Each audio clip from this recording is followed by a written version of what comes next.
What up, though? It's the Creator back at you with another reaction video for Mental Health Mondays. I'm gonna do this video from Psych2Go called "Stop These 7 Toxic Phrases Now." Now, there's one thing that I've been told throughout my adult life, for the most part, that words have power.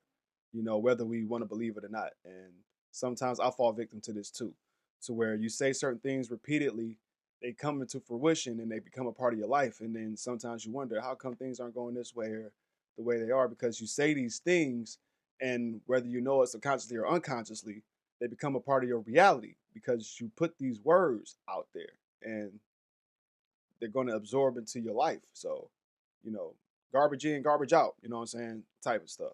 So let's get into it from Psych2Go. Are you tired of hearing seemingly harmless phrases that are actually toxic? It can be really disheartening, right? These phrases often come in the form of toxic positivity. They breed negativity and misunderstanding, perpetuate discrimination, and contribute to inequality. The good news is we have the power to change that, to build an inclusive world where people feel safe to express their feelings and struggles. We must actively let go of these harmful statements. So in this video, we'll shed light on common toxic phrases and explore better ways to communicate and foster positive, compassionate, and empathetic connections. With that in mind, here are 7 toxic phrases we instantly need to stop using. You always, you never, or you people always.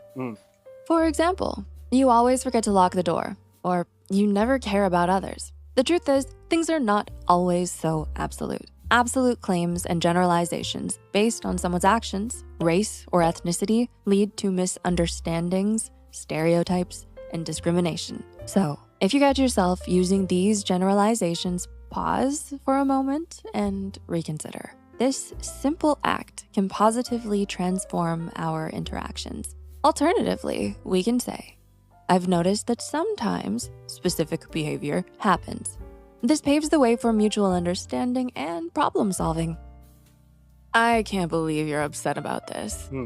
This phrase belittles the person's feelings and suggests they are unreasonable. Everyone has different sensitivities, and what might seem minor to one person can mean a lot to another. Instead of dismissing their feelings, let's show that we care by trying to understand why they're upset. We can acknowledge people's emotions and show empathy by saying, I see this is really bothering you. I want to understand why and help you feel heard. This way, we validate their feelings and make them feel understood. You speak English so well for someone from insert region here. Compliments are great, but this one can make people feel limited because of where they're from. We can praise people's abilities without prejudice. Acknowledging language skills without referring to stereotypes promotes positive relationships. Consider saying this instead. Your English is fantastic. I admire the insights you share. In this way, we express our appreciation without perpetuating discrimination. It's all in your head. When someone opens up about their struggles and we respond with, it's all in your head, it can be really hurtful. It makes people feel like their emotions don't matter. So what's the solution? Showing empathy and understanding can improve mental health. So the next time someone shares their feelings, try saying, your feelings are valid and I'm here for you. Let's address your concerns. You're too sensitive or emotional. Have you ever been labeled too sensitive for expressing your feelings? It can make you feel like your emotions aren't valid. However, being in touch with your emotions is a beautiful and natural part of being human. And that's why it's crucial to create a safe space where people feel comfortable sharing their thoughts and feelings without judgment. We can do this by saying, I appreciate your openness and vulnerability. Your honest expressions of emotions mean a lot to me. Stop asking if I'm okay, everything is fine, when it isn't. Have you ever used this phrase to mask your true feelings? You're not alone. But here's something interesting. Passive-aggressive language keeps partners from talking about their problems directly and openly. This makes it difficult to resolve conflict and can make both parties feel insecure. In place of that, you could try, I'm really upset, but I'm not ready to talk about it yet. Just get over it. Have you ever heard this during a tough time? Sometimes people say this to help us move on, but life isn't always that simple. Pain does not just magically disappear. some wounds leave lasting scars, and some never fully heal. We just learn to live with them. This phrase can also make people feel like their emotions and experiences are being invalidated. It suggests that emotional struggles are trivial and easy to overcome, which isn't always the case. So what's the solution?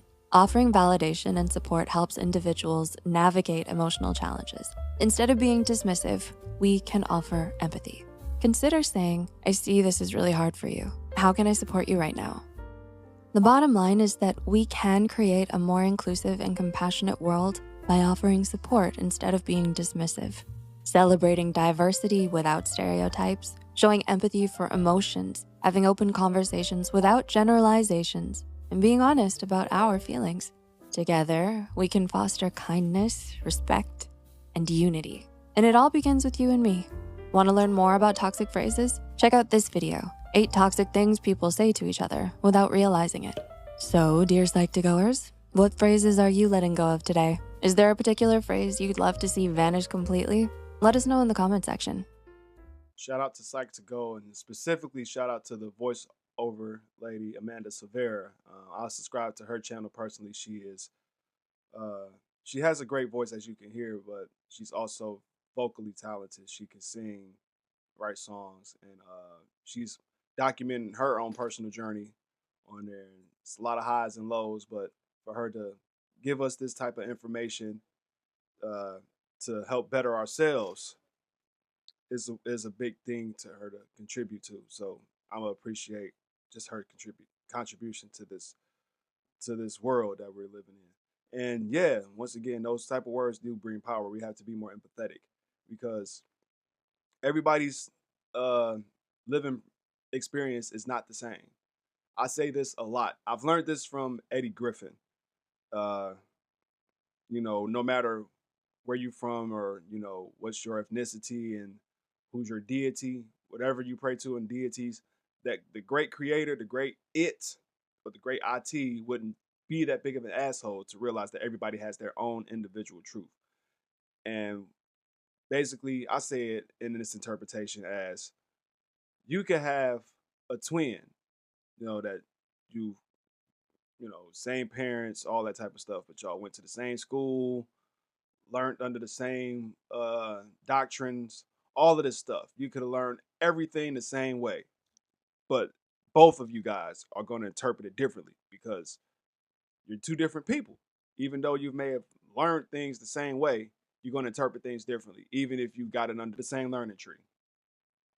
So we have to be empathetic to everybody's living experience because we don't know what they went through, whether it's less or worse than our experience. We have to be empathetic and understand that their struggles aren't the same as ours, whether it's less or more. I've been in situations where I may ignorantly say something that may have seemed complimentary, but ended up sounding like, why'd you say that? You know what I'm saying? I don't realize that until somebody tells me, like, man, what? Damn, you tripping. Like, what I just said? No, and you said. And once I get the interpretation, they're like, oh, damn. Okay. So think through what you say and also, like, once again, show empathy to the people that you're sharing with. And also give that same courtesy. You know what I'm saying? You will want somebody to show empathy to your life too, especially if there's somebody you love or trust or believe that you can be yourself completely around. But that's all the time I got for today with this information, man.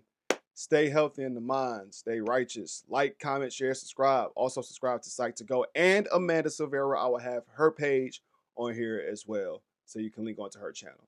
I'm out this bitch like newborn puppies. Peace.